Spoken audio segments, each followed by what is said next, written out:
ஏசாயா 43 1 12 வசனம் வரை நம்ம வாசித்தோம். இதில் விசேஷமாக 10வது வசனத்தை பாருங்களேன்.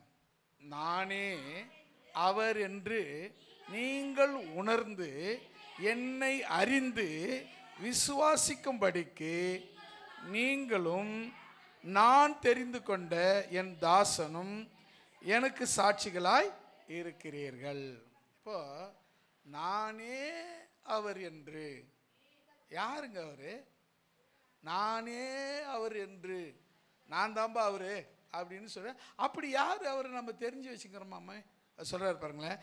நானே அவர் என்று நீங்கள் உணர்ந்து என்னை அறிந்து விசுவாசிக்கும்படிக்கு நீங்களும் நான் தெரிந்து கொண்ட என் தாசன் எனக்கு சாட்சிகளாய் இருக்கிறீர்கள் என்று சொல்லுகிறார். அப்படி அது முடிவு அப்புறம் முடிச்சுக்கலாம். அதை இப்போ பாருங்க, நானே அவர் என்று. யார் அவரு அப்படின்னா, ரொம்ப முக்கியமாக அவர் யாருங்கிறத நாம் தெரிஞ்சிருக்கணும். அதனால தான் வசனம் தெளிவாக சொல்லுது. முதல் வசனத்தில் அவர் யாருன்னு சொல்லுது பாருங்களேன். போதும், எக்ஸ்பிரஸ் மாதிரி போய்கிட்டே இருக்கக்கூடாது. அங்கே எங்கே ஸ்டாப் போது அங்கே நிற்கணும். கவனிங்க. இப்போ யாரா அவரு? நம்மை சிருஷ்டித்தவர். அடுத்தது சொல்லுங்க. அடுத்தது பாருங்களேன். அவர் என்ன சொல்றாரு? நம்மை உருவாக்கினவர். அப்புறம் படிங்க. மூணாவது பாருங்க, உன்னை மீட்டு கொண்டவர். முதல்ல பாருங்க, உன்னை சிருஷ்டித்தவர், உன்னை உருவாக்கினவர், உன்னை மீட்டு கொண்டவர். அடுத்தது பாருங்க, உன்னை பெயர் சொல்லி அழைத்தவர். அல்லேலூயா. முதல் வசனத்தில் நானே அவர். யார் அவரு அப்படின்னா, உன்னை சிருஷ்டித்தவர், உன்னை உருவாக்கினவர், உன்னை மீட்டு கொண்டவர், உன்னை பெயர் சொல்லி அழைத்தவர். ரெண்டாவது வசனம் படிங்க. போதும், கவனிங்க. நீ தண்ணியை கடக்கும் போது நான் உன் கூட இருக்கிறவர். கூட இருக்கிறவர். ஆறுகளை கடக்கும், அதாவது தண்ணீரை கடக்கும் போது அவர் உன் கூட இருக்கிறவர். ஆறாவது, நீ ஆறுகளை கடக்கும் போது அவைகள் உன்மேல் புரளாமல் பார்த்து கொள்ளுகிறவர். ஆறுகள் உன்மேல் புரளாதபடிக்கு உன்னை பாதுகாத்து கொள்ளுகிறவர். ஏழாவது, நீ அக்கினியில் நடக்கும் பொழுது வேகாதிருப்பாய், அக்கினி ஜுவாலை உன்னை பற்றாது. அல்லேலூயா. இப்போ ஏழு காரியங்களை பார்த்தோம். ஒன்று, உன்னை சிருஷ்டித்தவர், உன்னை உருவாக்கினவர், உன்னை மீட்டு கொண்டவர், உன்னை பேர் சொல்லி அழைத்தவர், உன்னோடு கூட இருக்கிறவர், ஆறுகள் உன்மேல் புரளாதபடி காக்கிறவர், அக்கினியில் வேகாதபடி தடுக்கிறவர். அது சொல்லிட்டு எட்டாவது என்ன சொல்றார் பாருங்க. மூணாவது வசனம், நான் இஸ்ரவேலின் பரிசுத்தர். எட்டாவது என்ன? அவரு நானே அவருன்னு சொன்னாரு. அவர் யாருன்னா இஸ்ரவேலின் பரிசுத்தர். ஒன்பதாவது, உன் இரட்சகருமாயிருக்கிற உன் தேவனாகிய கர்த்தர். பாத்தீங்களா? ஒன்பதாவது என்ன சொல்றாரு? உன் இரட்சகராய் இருக்கிற உன் தேவனாகிய கர்த்தர். பத்தாவது, எகிப்தையும் உனக்கு ஈடாக எத்தோப்பியாவையும் சேபாவையும் கொடுக்கிறவர். உனக்கு ஈடாக இதையெல்லாம் நீங்க எதிர்பார்க்காததை கூட உங்களுக்கு ஈடாக கொடுக்கிறவராக இருக்கிறார். அடுத்தது 11வது, நீ என் பார்வைக்கு அருமையானபடியால் கனம் பண்ணுகிறவராய் இருக்கிறார். 12வது, உன்னை சிநேகிக்கிறவராய் இருக்கிறார். 13,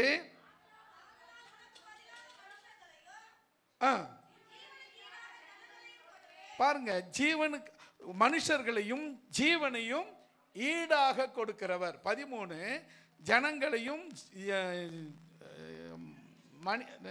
மனுஷனையும் ஜீவனையும் உனக்கு ஈடாக கொடுக்கிறவர்.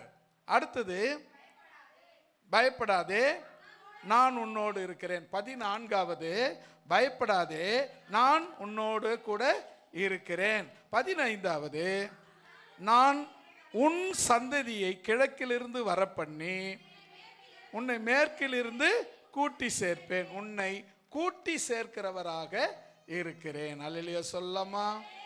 இப்போ எத்தனை பார்த்தோம்? 15. நானே அவர் அப்படின்ற ஒரே வார்த்தைக்கு அவர் யாரா இருக்கிறாராம்? 15 பேருடையவராக, 15 அதிசயம் செய்கிறவராக, 15 அதிசயங்களுக்கு சொந்தக்காரராக அவர் இருக்கிறார். நீங்க பார்த்தீங்கன்னா இது எல்லாமே வாக்குத்தத்தங்க. இது எல்லாமே வாக்குத்தத்தம். இந்த எல்லா வாக்குத்தத்தங்களும் அவர் நமக்காகவே கொடுத்திருக்கிறார். சிலது ஒவ்வொன்றாய் நடக்கும், சிலது எல்லாமே ஒரே நேரத்தில் நடக்கும். ஆச்சரியமாக இருக்கும். இதை நீங்க கவனிக்கும் பொழுது முதல்ல நீங்க கவனிச்சிங்கன்னா, உன்னை உருவாக்கினவர் நான் தான், உன்னை சிருஷ்டித்தவர் நான் தான், உன்னை மீட்டு கொண்டவர் நான் தான், உன்னை பெயர் சொல்லி அழைத்தவர் நான் தான். இப்போ இது எல்லாம் எதுக்கு? ஏன் அப்படின்னா, அது தேவன் அவர் ஒரு திட்டமிட்டு இருக்கிறார். அந்த திட்டம் நிறைவேறும் போது தான் அது உங்களுக்கு புரியும்.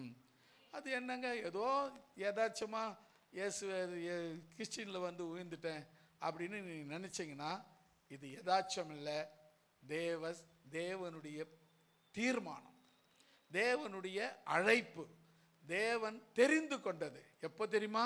நீ உன் தாயின் கருவில உருவாகும் போதுவதற்கு முன்னமே அவர் உன்னை தெரிந்து கொண்டார். இப்போ நீங்க வந்திருக்கிறன்னா அந்த நேரம் வரும் வரை காத்திருந்து அழைத்து கொண்டு வந்து இங்க உன்னை உட்கார வைத்திருக்கிறார். நீயெல்லாம் வரவே இல்லை. நீயா வரணும்னா அது சாத்தியமே கிடையாது. அவ்வளவு சாத்தியமா இருக்கவே இருக்காது. 1000 வேலை சொல்லுவேன், 1000 காரணம் சொல்லுவேன். இப்போ எந்த காரணமும் சொல்லாம இங்க வந்து உட்கார்ந்துருக்கிற அப்படின்னா அதுக்கு முழுக்க முழுக்க முழுக்க காரணம் அவர் உன்னை தெரிந்து கொண்டார். அல்லேலூயா. அவர் உன்னை அழைத்தார், உன்னை பேர் சொல்லி அழைத்திருக்கிறார். அவர் உன்னை தனக்கு சொந்தமாக்கி கொண்டார். நீ தண்ணீரிலே நடக்கும்போது, ஆறுகள் உன்மேல் தண்ணீரிலே நடக்கும்போது அவைகள் உன்மேல் புரளுவதில்லை, ஆறுகளை கடக்கும்போது அவை உன்மேல் புரளுவதில்லை.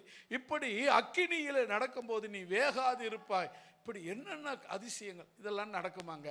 அக்கினியில நடந்தா வேகாது இருப்ப, இதெல்லாம் சாத்தியமா? பேச்சுக்கு வருமா அப்படின்னா, அப்ப பேச்சுக்கு வரணும்னா நீங்க எங்க போகணும்னு சொன்னா சாத்ராக் மேஷாக் ஆபேத்நேகோ கிட்ட போகணும்.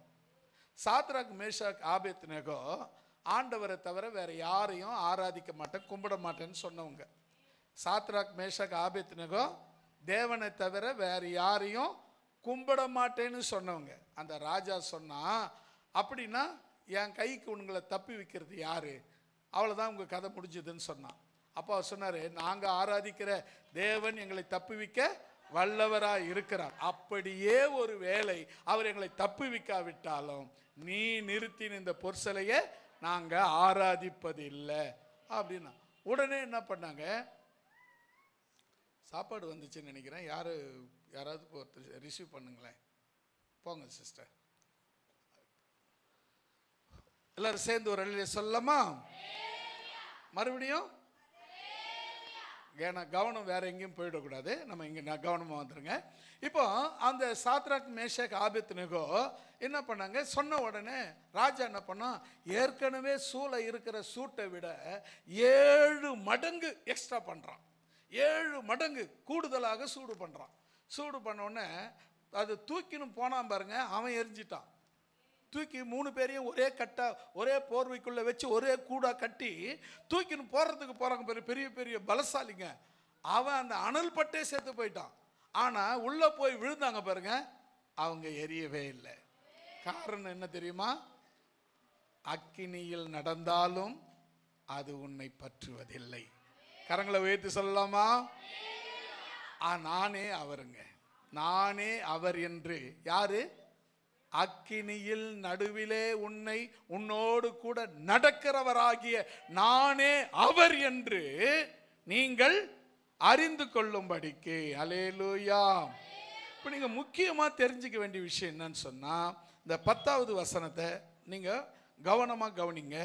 நானே அவர் என்று நீங்கள் முதல்ல என்ன செய்யணும்? உணரணும். அல்லேலூயா. உணர்வே இல்லாமல் இருக்கக்கூடாது, முதல்ல உணரணும். அப்புறம் ரெண்டாவது என்னை அறிந்து கொள்ள வேண்டும். முதல்ல உணரணும், ரெண்டாவது அறியணும், மூணாவது விசுவாசிக்கணும். இந்த மூணு முக்கியமானது. உணர்றது முக்கியம், அறியறது முக்கியம், விசுவாசிக்கிறது முக்கியம். உணர்றது எப்படின்னா நம்முடைய உணர்வுகள் மூலமாக தேவனை உணர்வது. அறிவது என்பது நம் பார்த்து அறிவது. விசுவாசிப்பது என்பது அதை கண்கூடாக எல்லாவற்றையும், நடந்ததை எல்லாவற்றையும் ஏற்றுக்கொள்வது. இப்போ விசுவாசம் பார்த்தீங்கன்னா, தோமா இயேசுவை விசுவாசிக்க மாட்டார். இயேசு உயிர் தெழுந்ததை தோமா நம்ப மாட்டார், விசுவாசிக்க மாட்டார். அப்பொழுது ஆண்டவர் அவருக்கு தரிசனம் கொடுத்து சொல்லுவார், தோமா இதோ வா, இங்கே வா, இதோ என் விழா, உன் கையை போடு, இதோ பாரு கையில் ஆணியால் அடித்த காயம், உன் விரலை போட்டு பாரு அப்படி சொல்லிட்டு சொல்றாரு, கண்டதுனால விசுவாசிக்கிற நீ என்னை காணாதிருந்த விசுவாசிக்கிற இவர்கள் பாக்கியவான்கள். அல்லேலூயா சொல்லலாமா? தோமாவை விட யாரு பாக்கியவான்கள்? அவரை பார்க்காத விசுவாசிக்கிற நாம தான் பாக்கியவான்கள். தோமாவுக்கு ஒரு பெரிய சிறப்பான இடம் உண்டு. அப்போஸ்தலர் என்ற இடம் உண்டு. அவர் அப்போஸ்தலர். அவர் இந்தியாவுக்கு வந்தவர், இந்தியாவை கிறிஸ்துவ நாடாய் மாற்றினவர், இந்தியாவில் கிறிஸ்துவத்தை உருவாக்கினவர். 2000 ஆண்டுகளுக்கு முன்பு கேரளாவிலும் தமிழ்நாட்டிலும் பல இடங்களிலே இயேசு கிறிஸ்துவை தேவன் என்று சாட்சி சொன்னவர். இரத்த சாட்சியாய் சென்னை மாநகரிலே செத்து போனவர். அவர் சாந்தோமில் கடற்கரை ஓரத்தில் முதல் அடக்கம் செய்யப்பட்ட முதல் நபர் தோமையார் தான். அல்லேலூயா. அவர் அடக்கம் பண்ண இடத்துல ஒரு தேவாலயம் கட்டப்பட்டது. அதுதான் சாந்தோம் தேவாலயம். இப்போ அந்த சமாதி எடுத்துட்டு இருக்கிறாங்க.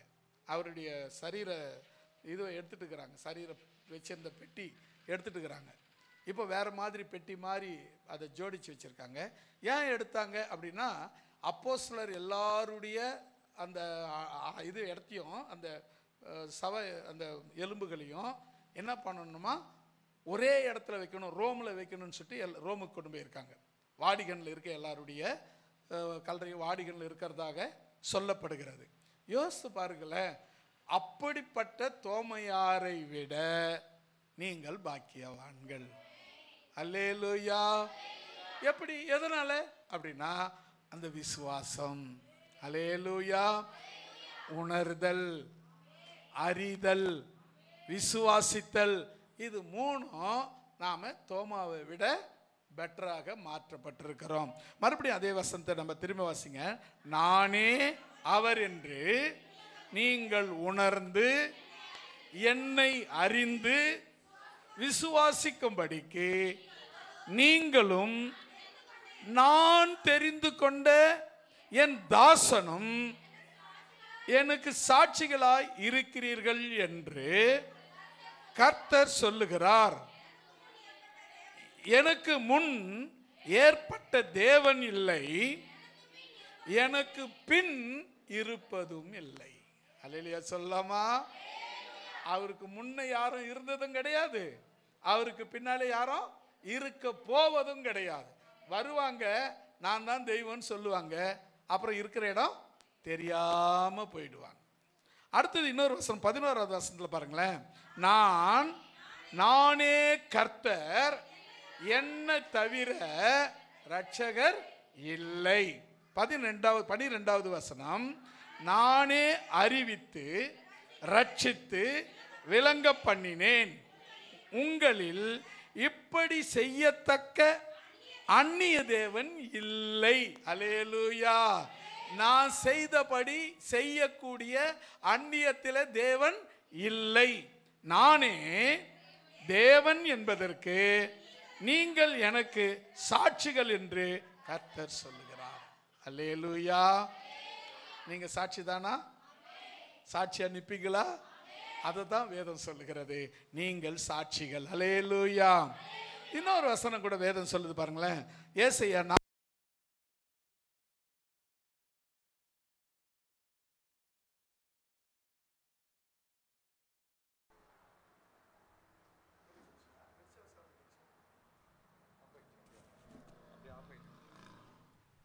அல்லேலூயா.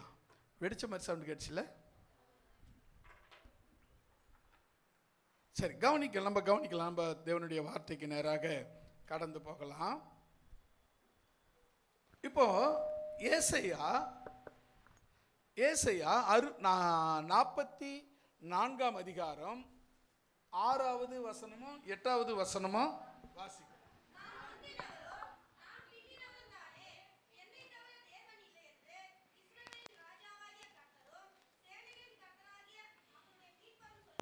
ஒரு அள்ளியில சொல்லிடலாமா? நானே அவர்னு சொன்ன அவர் சொல்றாரு, நான் முந்தினவரும் நான் தான், பிந்தினவரும் நான் தான், என்ன தவிர தேவன் இல்லை. அல்லேலூயா. அதுதான் ஒரு பக்த அழகம்மா பாடினார்ல, உம்மை தவிர வேறொரு கண்மலை இப்புவியில் இல்லையே என் இயேசுவே, இப்புவியில் இல்லையே. உம்மை தவிர வேறொரு கண்மலை இப்புவியில் இல்லையே என் இயேசுவே, இப்புவியில் இல்லையே. தீராத நோய்களை தீர்த்திட வல்ல ஔஷதம் வேறில்லையே. தீராத நோய்களை தீர்த்திட வல்ல ஔஷதம் வேறில்லையே. மது ரத்தமே உமது ரத்தமே நோய்களை குணமாக்கும் மாறாத ஔஷதமே என் இயேசுவே, மாறாத ஔஷதமே. உம்மை தவிர வேறொரு கண்மலை இப்புவியில் இல்லையே என் இயேசுவே, இப்புவியில் இல்லையே. அல்லேலூயா. அவரை தவிர ஒன்றும் கிடையாது, முன்னையும் கிடையாது, இதுக்கப்புறமும் கிடையாது. அப்போ நீங்கள் சில நேரங்களில் இதுவாகிடுறீங்க பார்த்தீங்களா, வெக்ஸ் ஆகிடுறீங்க பார்த்தீங்களா. அப்போ என்ன நடக்குதுன்னு சொன்னால், ரொம்ப தேவனை விட்டு தூரமாக போயிடுறீங்க. நடக்க வேண்டி இருந்தது நடக்காமல் போயிடுது. உதாரணத்துக்கு ஒன்று சொல்கிறேங்களேன், ரொம்ப நேரமாக பஸ்ஸுக்கு வெயிட் பண்ணிக்கிறீங்க, ரொம்ப நேரமாக வெயிட் பண்ணுறீங்க, பஸ்ஸு வரவே இல்லை. ஒரு வேளை போயிடுச்சோ அப்படின்னு சொல்லி, சரி அப்படி போய் ஒரு டீ குடிச்சிட்டு வரலாம் அப்படின்னு அப்படி போயிருப்பீங்க. பின்னாடி போய் டீ வாங்கி குடிச்சிட்டு வந்து பார்த்தீங்கன்னா இப்போ தாங்க அந்த பஸ் போச்சுன்னு சொல்லுவாங்க. அது மாதிரி தான் எப்போவுமே என்னன்னு சொன்னால், நாம் காத்திருக்கிறோம், அதுக்கு நடுவில் ஒரு பிரேக் எடுக்கிறோம் பார்த்தீங்களா, அந்த பிரேக்கில் தான் கர்த்தர் உன்னை தேடி வந்த நான். அல்லேலூயா. எனக்கு தெரிஞ்சு நான் ஏற்கனவே இந்த சம்பவத்தை சொல்லியிருக்கிறேன்னு நினைக்கிறேன். இங்கே ஒரு பாஸ்டர், அச்சரப்பாத்தில் ஒரு பாஸ்டர் இருக்கார். சென்னையிலேருந்து ஒரு பாஸ்டர் அச்சரப்பாத்தை கடந்து சவுத் சைடு மதுரைக்கு போகிறார். மதுரைக்கு போகும்போது ஆண்டவர் அவர்கிட்ட சொன்னாராம். அவர் சொன்னதான், பாஸ்டர் சொன்னதான் எனக்கு தெரியாது, அவர் சொன்ன சாட்சி தான் இது. பாஸ்டர் சென்னையிலேருந்து மதுரைக்கு காரில் போயிட்டு இருக்கும்போது அவர்கிட்ட சொன்னாராம், அச்சரப்பாத்தில் ஒரு ஊழியக்காரங்கிறான், அவனுக்கு ஹெல்ப் பண்ணிட்டு போ அப்படின்னு சொல்லி. ஆண்டவர் சொன்னதுக்கு சரி கீழ்ப்படியணும்ல அப்படின்னு சொல்லிட்டு இந்த பாஸ்டரும் ஹெல்ப் பண்ணுறதுக்காக நேராக அவர் வீட்டுக்கு போகிறாரு. அங்கே பாஸ்டர் இல்லை, வீடு பூட்டி இருந்தது. இப்போ நல்லா கவனிங்களேன், அவர் எங்கே போனார் அப்படின்னா, ஐயா இப்போ தான் ஹவுஸ் விசிட் போனார் அப்படின்னு. ஒரு நல்ல கவனிங்க. இப்போ என்கிட்ட இது செய்யுன்னு சொன்ன ஆண்டவர் அவர்கிட்டையும் பேசியிருப்பார்ல. அவர் என்ன பண்ணல, அவர் செவி கொடுக்கல.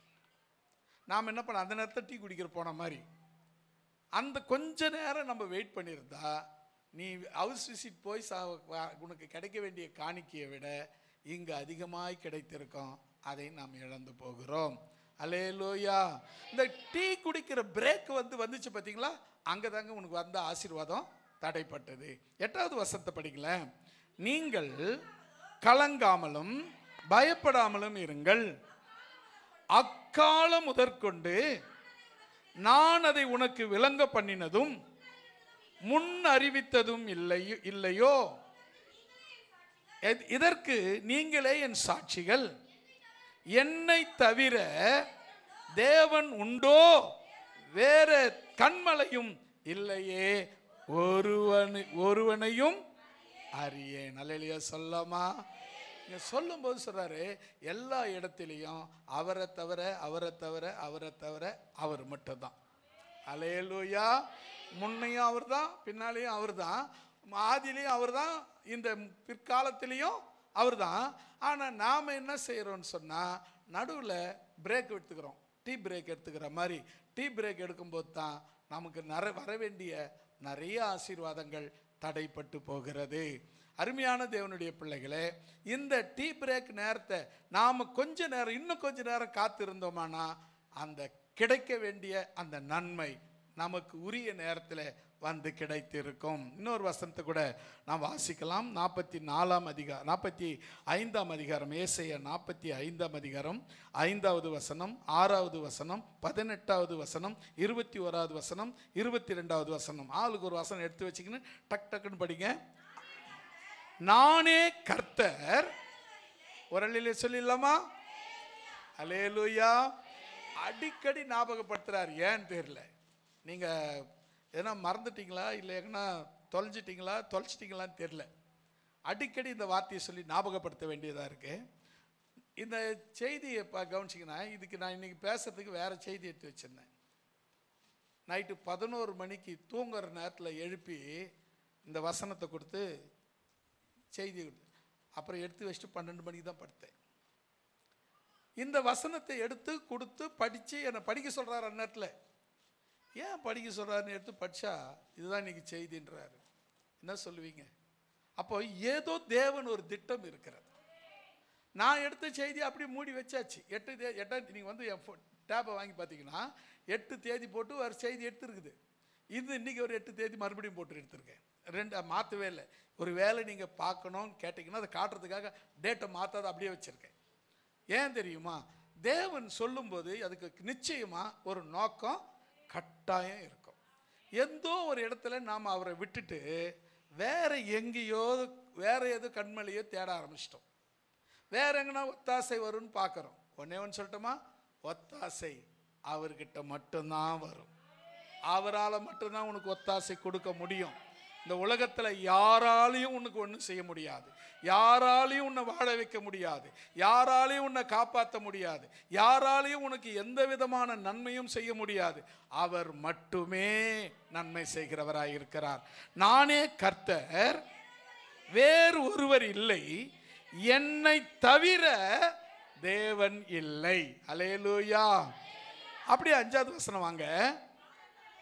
என்னை தவிர ஒருவரும் இல்லை என்று சூரியன் உதிக்கிற திசையிலும் அது அஸ்தமிக்கிற திசையிலும் அறியப்படும்படிக்கு நீ என்னை அறியாதிருந்தும் நான் உனக்கு இடைக்கட்டு கட்டினேன்.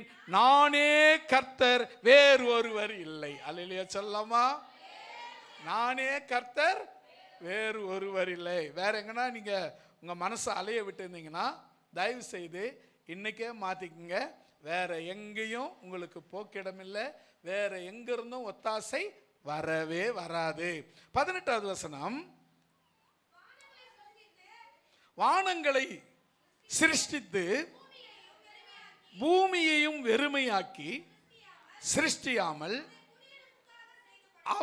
அதை குடியிருப்புக்காக செய்து படைத்து அது உருவேற்படுத்தின தேவனாகிய கர்த்தர் சொல்லுகிறதாவது, நானே கர்த்தர், வேறு ஒருவர் இல்லை. அல்லேலூயா. கவனிங்களேன், இந்த என்ன சொல்றாரு, அதை இந்த பூமியை வெறுமையாக்கி சிருஷ்டி இல்லாமல் அதை குடியிருப்புக்காக செய்து படைத்து அதை உருவேற்றினவர். அல்லேலூயா. யாருங்க அவரு? உருவேற்றுகிறவர். உருவேற்படுத்தின தேவனாகிய கர்த்தர் சொல்லுகிறதாவது, நான் தான் கர்த்தர், வேற ஒருத்தர் இல்லை. இங்கேயும் அங்கேயும் வேஸ்டா மனசை போட்டு அலைய விடாத, என்னை மட்டும் கெட்டிமா பிடிச்சிக்கோ அப்படின்னு சொல்றாரு. 21வது வசனம், நீங்கள் தெரிவிக்கும்படி சேர்ந்து ஏகமாய் யோசனை பண்ணுங்கள். இதை பூர்வ கால முதற்கொண்டு விளங்க பண்ணி அந்நாள் துவங்கி இதை அறிவித்தவர் யார்? கர்த்தராகிய நான் அல்லவோ? நீதிபரரும் இரட்சகருமாயிருக்கிற என்னை அல்லாமல் வேற தேவன் இல்லை, என்னை தவிர வேற ஒருத்தரும் இல்லை. அல்லேலூயா. இதுவரை எங்கேயாவது புகலிடம் நினைச்சிருந்தீங்கன்னா, இப்படி அப்படியா அலசாட பிசாசு உன்னை தள்ளி விட்டு இருந்தான்னா, இன்னைக்கு சொல்லுங்க, அப்பாலே போ சாத்தானே, என் தேவன் ஒருவரை தவிர வேற எங்கேயும் போய் நான் அலைய மாட்டேன் என்று ஒரு உறுதிப்படுத்தி கொள்ளுங்க. 22வது வசனம், பூமியின் எல்லை எங்கும் உள்ளவர்களே என்னை நோக்கி பாருங்கள், அப்பொழுது ரட்சிக்கப்படுவீர்கள். நானே தேவன், வேற ஒருத்தரும் கிடையாதுங்க. வசனம் பூரா பாருங்க, என்னை தவிர கிடையாது, என்னை தவிர கிடையாது, வேற ஒருத்தரும் கிடையாது சொல்லிட்டு 46:9 படிங்க. ஆமா, முந்தி பூர்வ காலத்தில் நடந்தவைகளை நினையுங்கள். நானே தேவன், வேறு ஒருவர் இல்லை. நானே தேவன், எனக்கு சமமானவரே கிடையாது. எனக்கு ஈக்குவலா வேற யாருன்னா நீங்க நினைச்சீங்கன்னா இன்னைக்கு மாத்திக்குங்க. எனக்கு ஈக்குவலா நான் யாரையும் வைக்கிறது கிடையாது. அல்லேலூயா. என் ஊழியக்காரனை கூட எனக்கு ஈக்குவலா வைக்கிறது கிடையாது, நான் தான். அல்லேலூயா. அவன் எனக்கு ஊழியக்காரன், வேலைக்காரன் தான். அவனை நீங்க எனக்கு ஈக்குவலா வைக்காதீங்க. ஏன் தெரியுமா? நான் மட்டும்தான், எனக்கு சமமானவன் இல்லை. அல்லேலூயா. 42ஆம் அதிகாரம் 8வது வசனம், ஏசாயா 42:8,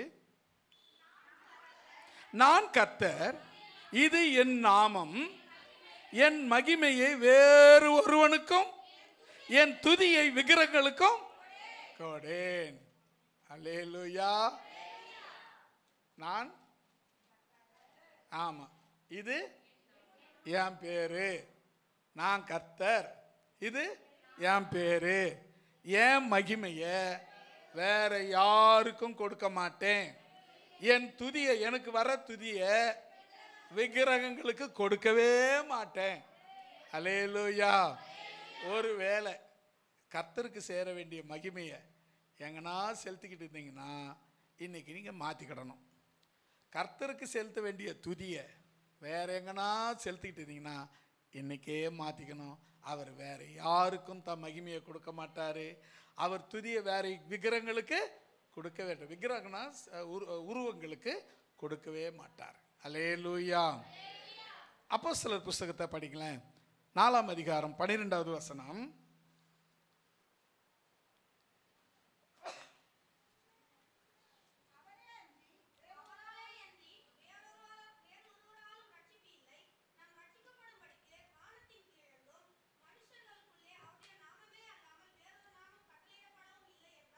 ஆமேன். அல்லேலூயா சொல்லிடலாமா?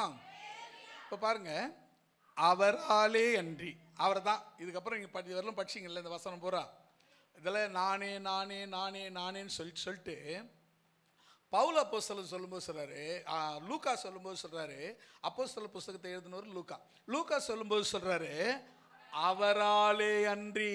யாரு? நானே நானேன்னு சொன்னாரே, அவராலே அன்றி வேறு ஒருவராலும் ரட்சிப்பே கிடையாது. நாம் ரட்சிக்கப்படும்படிக்கு வானத்தின் கீழ் எங்கும் மனுஷருக்குள்ளே அவருடைய நாமமே அல்லாமல் வேறொரு நாமம் கட்டளையிடப்படவில்லை என்றான். அல்லேலூயா சொல்லமா? நீங்க பார்த்துக்கிட்டீங்கன்னா வாசித்த வேத பகுதி எல்லாம் நானே நானே நானே நானே, என்னை தவிர கடவுள் இல்லை, என்னை தவிர எனக்கு சமமானவங்க இல்லை, எனக்கு முன்னையும் கிடையாது, எனக்கு பின்னையும் கிடையாது அப்படின்னு ஏன் தேவன் சொல்றாருன்னா, நிறைய நேரங்களில் நம்முடைய மனசு எப்படின்னா அலசடிப்படக்கூடியதாக இருக்கிறது. உதாரணத்துக்கு நான் சொல்கிறேன், நான் சொல்கிறது கேட்கறது, அங்கே ஒருத்தர் வந்தார் அவர் சொல்கிறது கேட்கறது, அப்படி இருந்து ஒருத்தர் வர்றாரு அவர் சொல்கிறது கேட்கறது, இப்படி இருந்து ஒருத்தர் வர்றாரு இவர் சொல்கிறது கேட்கறது.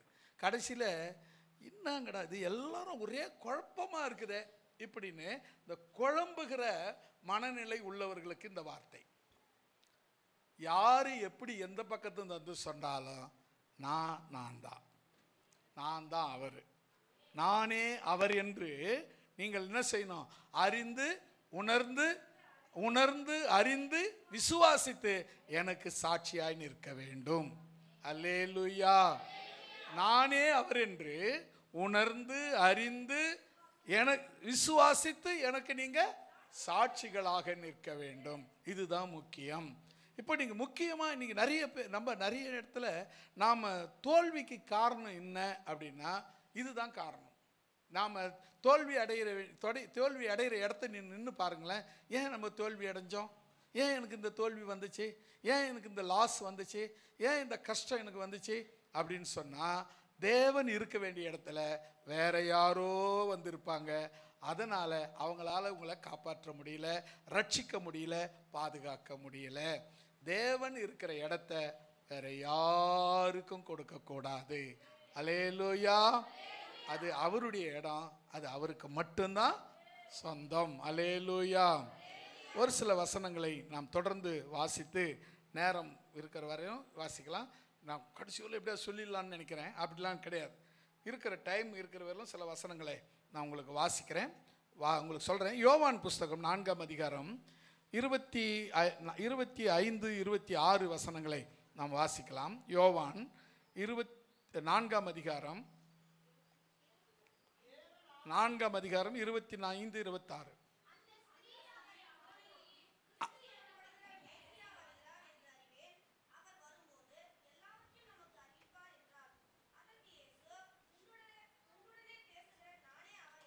ஆமென். அல்லேலூயா. இப்போ இயேசு சொல்றாரு, நான் தான் அந்த மேசியா. அல்லேலூயா. மேசியா இங்க கவனிச்சிங்கன்னா சமாரியா நாட்டில் ஒரு பெண். அந்த பெண் மாலை இருட்டின பிறகு கிணத்துல தண்ணி எடுக்க வந்தான். நம்ம இப்போ இருக்கிற வசதி மாதிரி குழா வசதிலாம் அப்போ கிடையாது. அப்போ எல்லாம் கிணத்துல போய், ஒரு கிணறு இருக்கும், அந்த கிணத்துல போய் தண்ணி கயிறு போட்டு தண்ணி சேந்தி எடுக்கணும். ஒரு 30 வருஷத்துக்கு முன்னே கூட 40 வருஷத்துக்கு முன்னே கூட அப்படி தான் இருந்துச்சு. 90%. இப்போ ஃபுல்லாக ஓரளவுக்கு எல்லார் வீட்லேயும் டேபு திறந்தா தண்ணி வர அளவுக்கு மாறி இருக்கிறது, மாற்றம் இருக்கிறது. அதுக்கு முந்தைய காலங்கள்லாம் கிணறு இருக்கும், சில இடங்களில் உரக்கிணறு மாதிரி இருக்கும், சில கிணறு கொஞ்சம் பெரிய வச்சுருப்பாங்க. இப்படிப்பட்ட கிணத்துகளில் தண்ணி சேர்ந்து எடுப்பாங்க. அந்த தண்ணியை சேர்ந்து எடுத்துக்கிட்டு அதை உபயோகப்படுத்திக்குவாங்க. அப்படி சமாரியா நாட்டில் இருந்த ஒரு பெண் இந்த தண்ணியை உபயோகப்படுத்துவதற்காக, அவனை ஏன் அழ வச்சிங்க?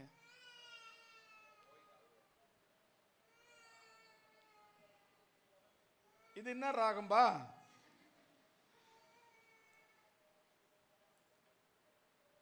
ஒரு அள்ளியை சொல்லிடலாமா? எப்பவுமே கவனம் திரும்பும்போது ஒரு அள்ளியை சொல்லி நம்ம திரும்ப ஆரம்பிக்கலாம். மறுபடியும் ஒரு அள்ளியை சொல்லலாமா? இப்போ கவனிங்க, சமாரியா நாட்டில் இருந்த பெண்ணு இருட்டின பிறகு தண்ணி மொள்ள வந்தான்னா அவள் ஊருக்கு ஒதுக்கி வச்சிருக்கிறாங்கன்னு அர்த்தம். ஏன்னா எல்லாரும் எடுக்கிற நேரத்தில் அவங்க எடுக்க முடியாது. எல்லாரும் எடுக்காத போது, யாரும் இல்லாத போது தான் அவங்க போய் தண்ணி எடுக்கணும். அப்படி தண்ணி எடுத்துக்க வரும்போது இயேசு அந்த இடத்துல வர்றாரு. கவனிங்க, அதுக்கு முன்னே வந்திருக்கலாம் இயேசு. ஏன் அதுக்கு அப்புறம் அந்த அம்மா எடுத்துகிட்டு போன பேர் கூட வந்திருக்கலாம் இயேசு. அதான் திட்டம். அல்லேலூயா. திட்டம் அது அவருடைய திட்டம், அனாதி திட்டம். அதை அறிஞ்சிக்கணும்னா நமக்கு அறிவும் போதாது, வயசும் போதாதுங்க. அதை அறிந்து கொள்ளுகிற அறிவும் வயசும் நமக்கு போதவே போதாது. அதை மட்டும் நீங்கள் புரிஞ்சுக்கணும். இந்த அம்மா வர்றதுக்கு முன்னே, இந்த சமாரியா பெண் வர்றதுக்கு முன்னே ஒரு வேளை வந்திருக்கலாம். இல்லை அவர் அந்த அம்மா போயிட்ட பிறகு அவர் வந்திருக்கலாம். அந்த அம்மா தண்ணி மூலம் போது தான் வரணுமா? அதுதாங்க தேவ திட்டம். அல்லேலூயா. ஒரு சொல்லுங்களே, எங்கே தட்டினா எங்கே அடி விழுன்னு தெரியும் அவருக்கு.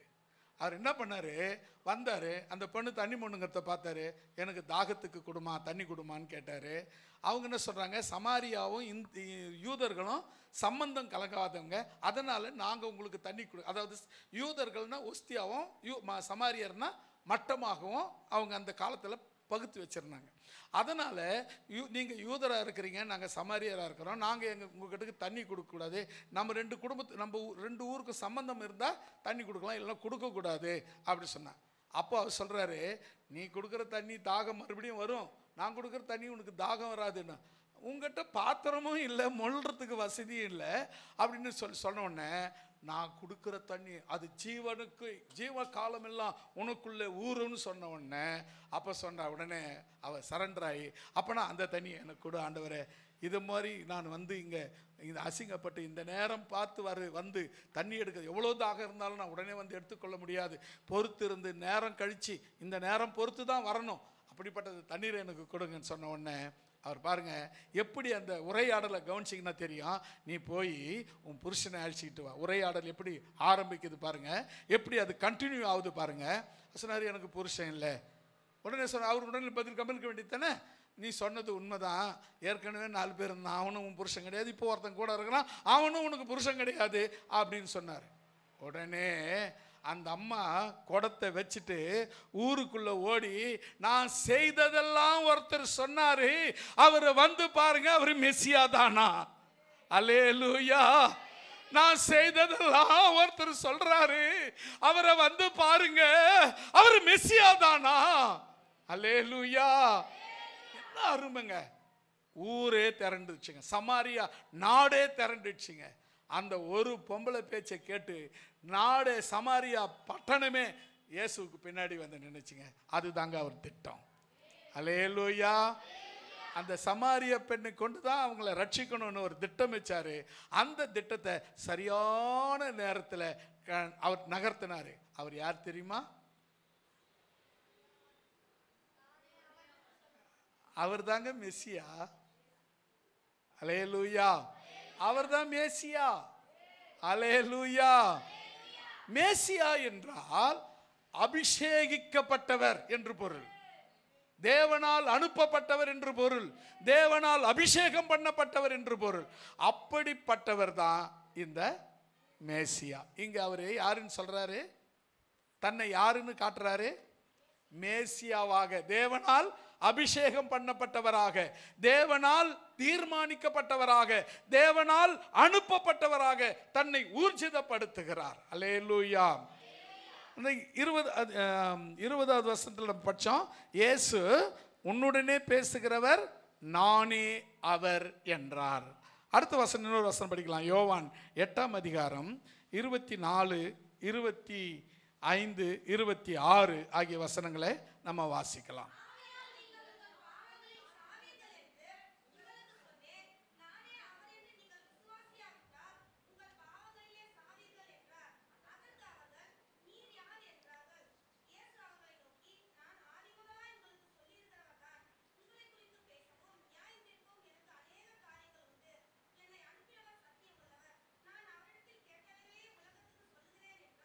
ஆமேன். அல்லேலூயா சொல்லமா.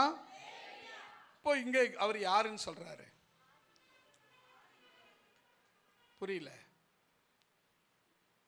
அதாவது படிச்சு முடிச்சதுலேருந்து சொல்றது. நீங்க படிச்சு முடிச்சுட்டு எங்க முடிக்கிறோமோ அங்கிருந்து சொல்றது. இதை தானே சொல்ல போறாரு அவருன்னு இல்லைங்க. 24வது வசனத்துக்கு வாங்க.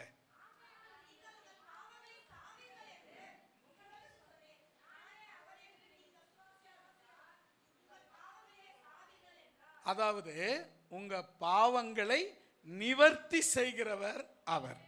நீங்க என்ன சொல்றாரு பாருங்களேன், நீங்கள் உங்கள் பாவங்களிலே சாவீர்கள் என்று உங்களுக்கு சொன்னேன், நானே அவர் என்று நீங்கள் விசுவாசிக்காவிட்டால். நீங்க விசுவாசிக்காவிட்டா உங்க பாவத்தில் சாவீங்க. நீங்க விசுவாசித்தா அந்த பாவத்திலிருந்து மீட்கப்படுவீர்கள். அல்லேலூயா. இப்போ அவர் யாருன்னு சொல்றாருன்னா, உங்களை பாவத்திலிருந்து, பாவத்தின் கோரத்திலிருந்து, பாவத்தின் சாபத்திலிருந்து உங்களை விடுவிக்கிறவராக இங்கே தன்னை அவர் யார் என்று சொல்லுகிறார். நான் அவர் என்று. யார் அவர்? உங்கள் பாவங்களிலிருந்து உங்களை விடுவிக்கிறவர் என்று வேதம் சொல்லுகிறது. அடுத்ததாக இன்னொரு வசனத்தை கூட நாம் வாசிக்கலாம். நேரம் இல்லாததுனாலே சுருக்கமாய் சொல்லி கடந்து போகலாம். யோவான் 13ஆம் அதிகாரம் 19வது 20வது வசனத்தை நாம் வாசிக்கலாம்.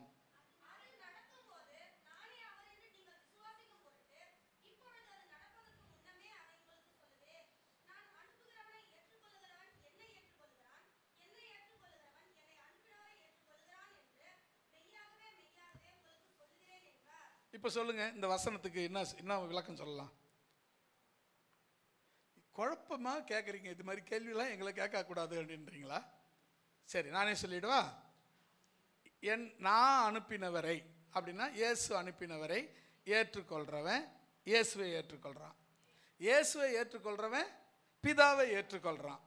இப்போ பிதாவை ஏற்றுக்கொண்டவன் ஆல்ரெடி தேவனுடைய ராஜ்யத்தில் இருக்கிறான். ஓகேவா? இப்போ புரிஞ்சுச்சா பாருங்க.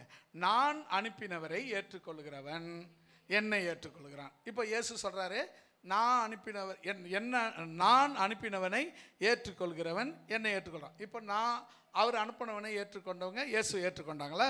அடுத்தது பாருங்க, என்னை ஏற்றுக்கொள்கிறவன் என்னை அனுப்பினவரை ஏற்றுக்கொள்கிறான் என்று மெய்யாகவே மெய்யாகவே உங்களுக்கு சொல்லுகிறேன். அல்லேலூயா. இப்போ நீங்க எப்படி இந்த படியை, எந்த படி எப்படி அழகாக வைக்கிறார் பாருங்களேன். முதல்ல தேவன் உங்களுக்கு கொடுக்கப்பட்ட ஊழியக்காரர், அவரை நீங்கள் விசுவாசிக்கணும், ஏற்றுக்கணும். அவரை ஏற்றுக்கிட்டிங்கன்னா நீங்கள் இயேசுவை ஏற்றுக்கிறீங்க. நீங்கள் இயேசுவை ஏற்றுக்கிட்டிங்கன்னா யாரை ஏற்றுக்கிறீங்க? பிதாவையும் ஏற்றுக்கிறீங்க. அப்படித்தான் இந்த வேதம் சொல்லுது, நானே அவர் என்று. அல்லேலூயா. நான் தான் அனுப்பினேன், அவனை விசுவாசிங்க, அவனை ஏற்றுக்குங்க. அவனை ஏற்றுக்கிட்டீங்கன்னா நீங்கள் என்ன ஏற்றுக்கிட்டீங்க. என்ன ஏற்றுக்கிட்டீங்கன்னா பிதாவை ஏற்றுக்கொண்டீர்கள். அல்லேலூயா. ஒரு சபைன்னு சொன்னால் அது ஊழியக்காரா தானாக ஏற்படுத்த முடியாது, தானாக ஏற்படுத்திக்க முடியாது. தேவன் ஏற்படுத்தி இருக்கிறார். தேவன் ஏற்படுத்தின, தேவன் அனுப்பின அவரை நாம் ஏற்றுக்கொள்ளும் போது இயேசுவை ஏற்றுக்கொள்கிறோம். இயேசுவை ஏற்றுக்கொள்ளும் பொழுது நாம் நேரடியாக பிதாவையும் ஏற்றுக்கொள்ளுகிறவர்களாக இருக்கிறோம். அல்லேலூயா. கடைசியாக ஒரு வசனத்தை நாம் வாசிக்கலாம். அப்போஸ்தலர் 10ஆம் அதிகாரம் 19வது வசனத்தை 20வது வசனத்தை நாம் வாசிக்கலாம்.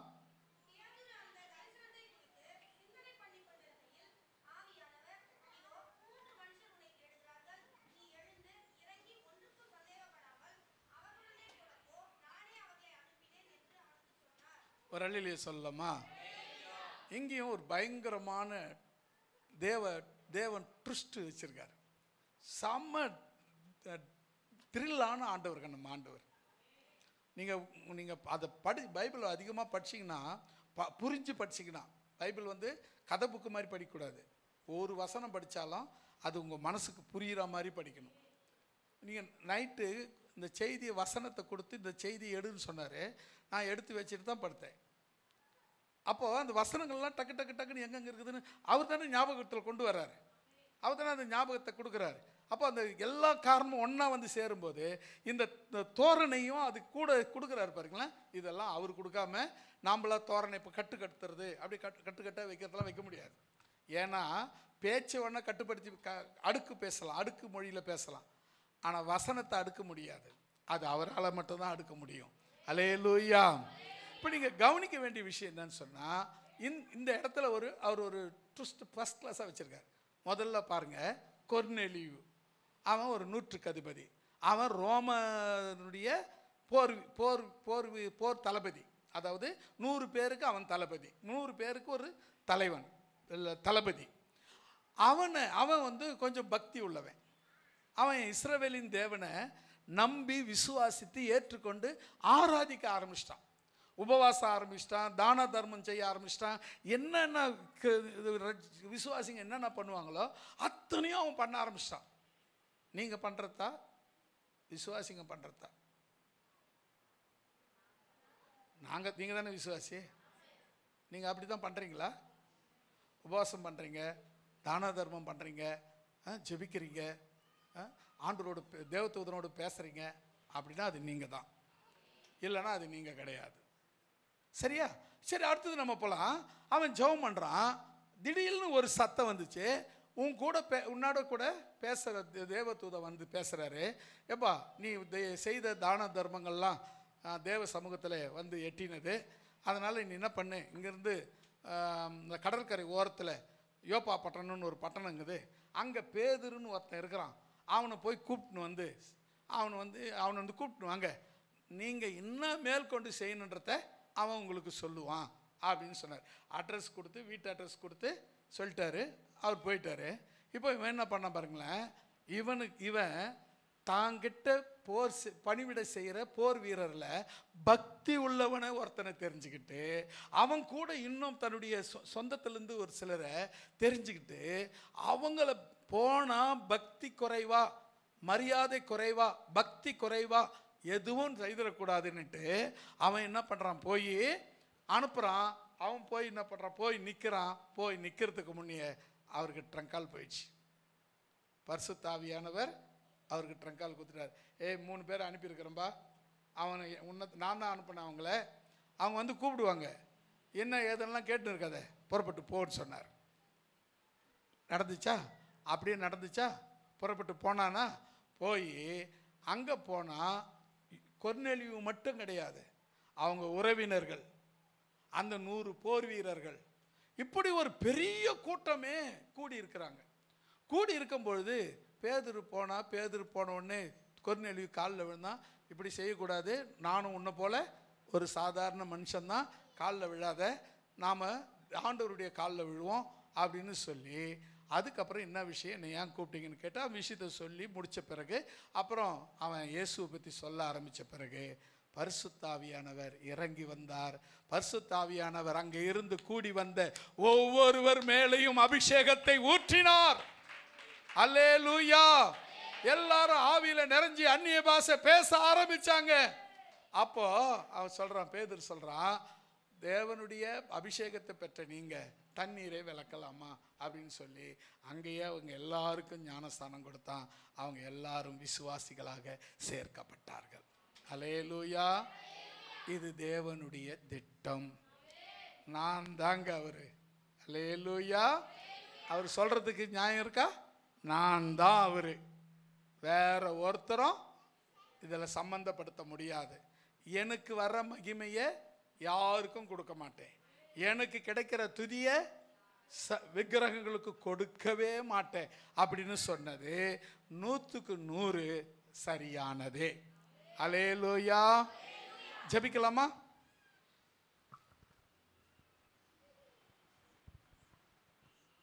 முழங்கால் போட முடிஞ்சவங்க முழங்கால் படியிடுங்க. முடியாதவங்க இருக்கிற இடத்துல எழுந்து நின்று நாம ஜெபம் பண்ணலாம். இந்த வாசித்த வேத பகுதியை ஞாபகப்படுத்தி, இந்த நாள், இந்த பெந்தகோஸ்தே நாள் ஒரு விசேஷித்த நாள். என்ன அப்படின்னு சொன்னால், பழைய ஏற்பாட்டில் பெந்தகோஸ்தே நாள் அறுவடையின் நாள், 7 வாரங்களின் பண்டிகை நாள் என்று எல்லாம் அழைக்கப்பட்டது. அதுதான் பெந்தகோஸ்தே பண்டிகை. ஆனால் அது அப்படியே புதிய ஏற்பாட்டில் தலைகீழாக மாற்றப்பட்டது. எப்படி அப்படின்னு சொன்னால், பெந்தகோஸ்தே என்கிற 50வது நாள் அங்கே தேவன் அபிஷேகத்தை கொடுத்து அங்கே வந்த எல்லாரையும் அபிஷேகத்தில் நிரப்பி எல்லோரும் ஞானஸ்தானம் பெறும்படி, அன்றைய தினம் ஏறக்குறைய சுமார் 3000 பேர் ரட்சிக்கப்படும்படி தேவன் அந்த அபிஷேகத்தை அவர்கள் மேல் ஊற்றினார். அப்படியே கவனத்தில் வைத்துக் கொள்ளுங்கள். இங்கே சமாரியா பெண் இடத்துல நான் மேசியா என்று வெளிப்படுத்தினார். அங்கே சமாரியா பட்டணத்து மக்கள் எல்லாரும் ரட்சிக்கப்படும்படி தேவன் அங்கே சிறப்பான ஒரு வழிநடத்தலை உண்டாக்கினார். அவர் செய்கிற காரியங்களை கவனித்து பார்த்தீர்களானால் அவர் சொல்லுவதை நம்பாமல் கெட்டு போனவர்கள் ஏராளம். நம்பி கெட்டு போனவர்கள் ஒருவரும் இல்லை. நம்பி கெட்டு போனவர்கள் ஒருத்தர் ஒரு ஆகிலும் இருந்தார்கள். ஆனால் நான் அவர்களுக்கு பதில் சொல்ல தயாராக இருக்கிறேன். ஏனென்றால் நானும் அவரை நம்பி வந்தவர்களில் ஒருவனாக இருக்கிறேன். நான் நம்பி அவரை நம்பி என்னுடைய சொந்த ஊர் ஜனம் அந்த எல்லாத்தையும் விட்டு இங்கே வந்தேன். என்னை கைவிடாத தேவன் உங்களையும் கைவிட மாட்டார். அவரை நோக்கி பார்க்கலாமா?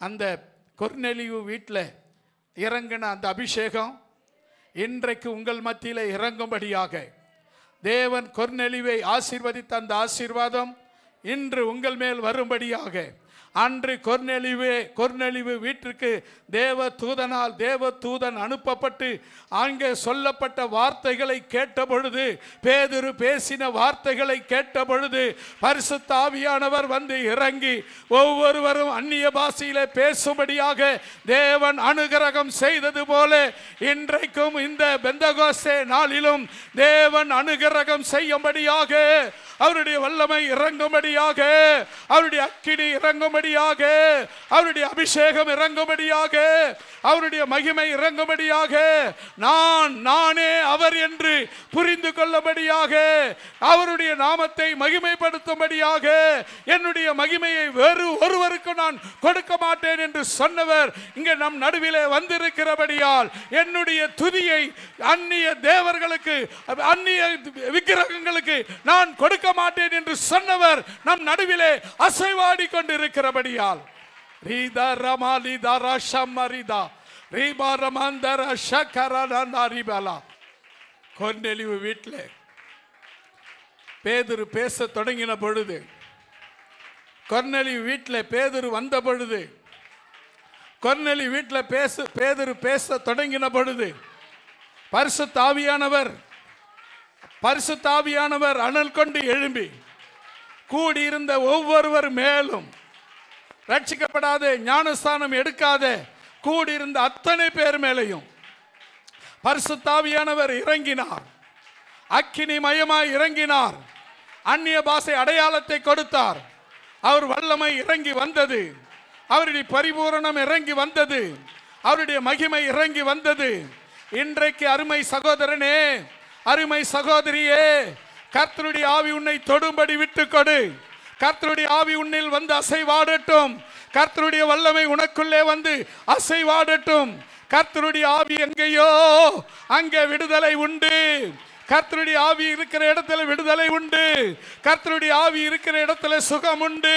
கர்த்தருடைய ஆவி இருக்கிற இடத்துல விடுதலை வெற்றி உண்டு. கர்த்தருடைய ஆவி இருக்கிற இடத்துல நீ அற்புதங்களை காண்பாய். கர்த்தருடைய ஆவியானவர் உன்னை தொடுவாரானால், கர்த்தருடைய ஆவியானவர் உன்னிடத்திலே கிரியை செய்வாரானால், இதுவரை காணாத அதிசயங்களை, அற்புதங்களை, மகிமையின் காரியங்களை தேவன் காணும்படியாக உன் கண்களை திறக்க அவர் வல்லமையுள்ளவராய் இருக்கிறார். அவரை நோக்கி கூப்பிடு, அவரை நோக்கி பாரு. அவர் உன்னை காக்கிறவராக, பார்க்கிறவராக, விசாரிக்கிறவராக, நிரப்புகிறவராக, உன்னை பலப்படுத்துகிறவராக, உன்னோடு கூட இருந்து பெரிய காரியங்களை வாய்க்க பண்ணுகிறவராக இருக்கிறார். ரீபாலமாந்தரா ரீசதாரா நமோரியா ரீசதனா நிமரபலமாந்தரா ரிக்கமா ரிபாலமாந்தரா ஷக்கரானா. ஹல்லேலூயா, ஹல்லேலூயா, ஹல்லேலூயா, ஹல்லேலூயா, ஹல்லேலூயா, ஹல்லேலூயா, ஹல்லேலூயா. கர்த்தரை நோக்கி பாருங்க, கர்த்தரை நோக்கி கூப்பிடுங்க, கர்த்தரை நோக்கி சொல்லுங்க, ஆண்டவரே எனக்கு இறங்கும். நான் வியாதிப்பட்டு இருக்கிறேன். என் வியாதி நீங்கும்படி பலமுறை ஜெபித்து இருக்கிறேன். என் வியாதி நீங்கவில்லை.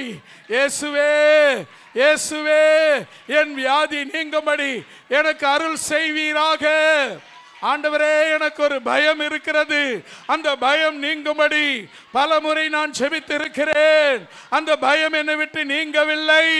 இப்பொழுது அந்த பயம் நீங்கும்படி இயேசுவின் நாமத்திலே நான் ஜெபிக்கிறேன். அபிஷேகத்தை கொடுத்து அந்த பயத்திலிருந்து என்னை விடுவித்தருளும் ஆண்டவரே. அந்த பயத்திலிருந்து என்னை விடுவியும்.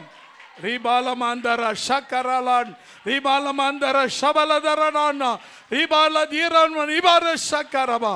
ஹல்லேலூயா, ஹல்லேலூயா, ஹல்லேலூயா. பிசாசின் தொல்லையினாலே, பிசாசின் கட்டுகளினாலே, பிசாசின் கிரியைகளினாலே அநேக முறை கஷ்டப்பட்டு, வேதனைப்பட்டு, துக்கப்பட்டு, வெறும் பாடுகளை பட்டு, அதிக முறையாய் அதிகமாய் ஜெபம் பண்ணி, ஆண்டவரே, இந்த பிசாசின் பிடியில் இருந்து என்னை விடுவிக்க மாட்டீரா?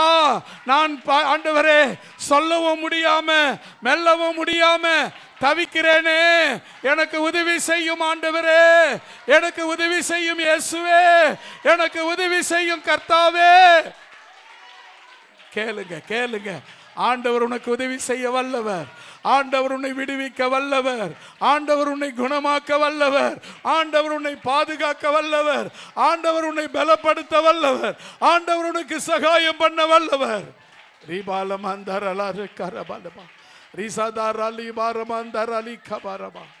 ஹல்லேலூயா, ஹல்லேலூயா, ஹல்லேலூயா, ஹல்லேலூயா.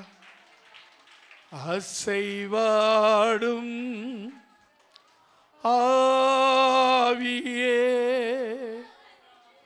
தூய்மையின் ஆவியே, இடமசைய என் உள்ளம் நிரம்ப இறங்கி வாருமே. இந்த இடமசைய என் உள்ளம் நிரம்ப இறங்கி வாருமே.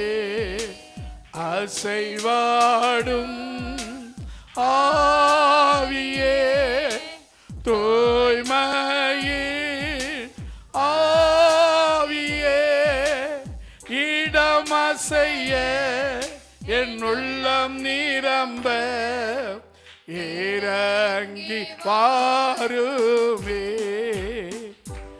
இந்த இடமசைய என் உள்ளம் நிரம்ப இறங்கி வாருமே. அசைவாடும் ஆவியானவரே, இந்த இடம் அசைய என் உள்ளம் நிரம்ப இறங்கி வாரும். ஒரு விசை மனம் இறங்கும். என் குற்றங்களை மன்னியும், என் குறைகளை மன்னியும், என் பாவ சாபங்கள் என்னை விட்டு நீங்கட்டும். ஒரு விசை என்னை மன்னி.